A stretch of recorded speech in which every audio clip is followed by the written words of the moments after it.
Magandang araw mga kapuso, narito po ang mga kapanapanabik na ganap dito lamang po sa Born to Shine.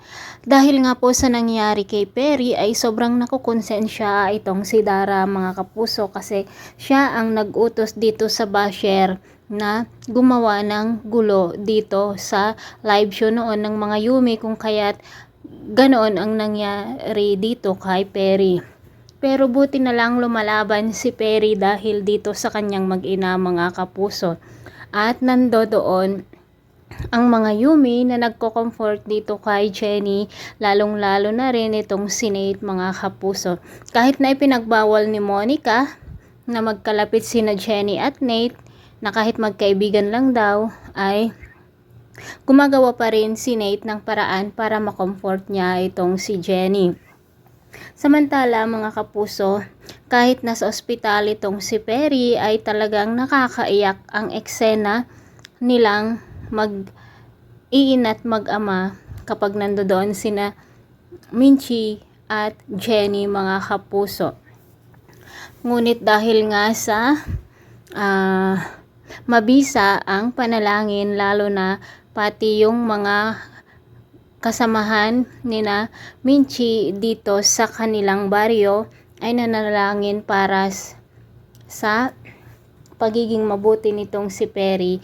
Samantala, ito namang si Monica ay sinabi dito kay Jenny na kahit nasa ospital ang kanyang tatay ay hindi pwedeng i-cancel ang naka-schedule na kanilang pag-perform dahil nga trabaho daw ito mga kapuso. Ayaw man sana ni Jenny pati ang kanyang mga kayumi, ngunit wala silang magagawa. Habang nag-uusap-usap nga mga Yumi, lalo na itong si Megan at Jenny, talagang mararamdaman ng bawat isa sa kanila na magkapatid nga sila.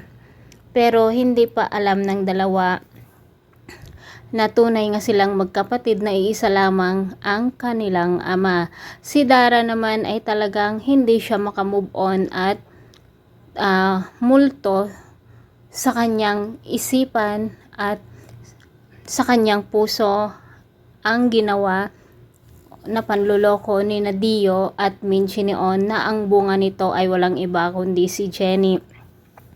Ngunit kahit ganun pa man, nagpasalamat si Dara nang malaman niya na nakasurvive na itong si Perry, dahil kung matuluyan daw itong si Perry na mawala ay hindi kakayanin ng kanyang konsensya.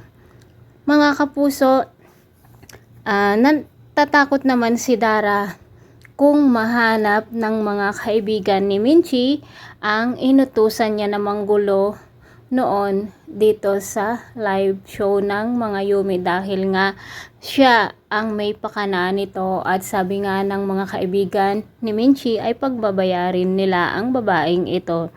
Mga kapuso, kapag lumantad ito o mahanap ng mga kaibigan ni Minchi, siguradong nako, malaking kasalanan nitong si Dara. At kapag malaman ni Megan ang ginawa ng kanyang mami ay baka kamumuhian din niya ito. O di ba mga kapuso?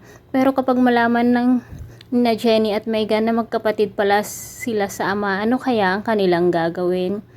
Sana hindi na bumalik ang pagkamaldita nitong si Megan, dahil ang ganda ng kanyang mukha, no? At bagay sa kanya ang role na mabait. Thanks for watching mga kapuso. Bye-bye!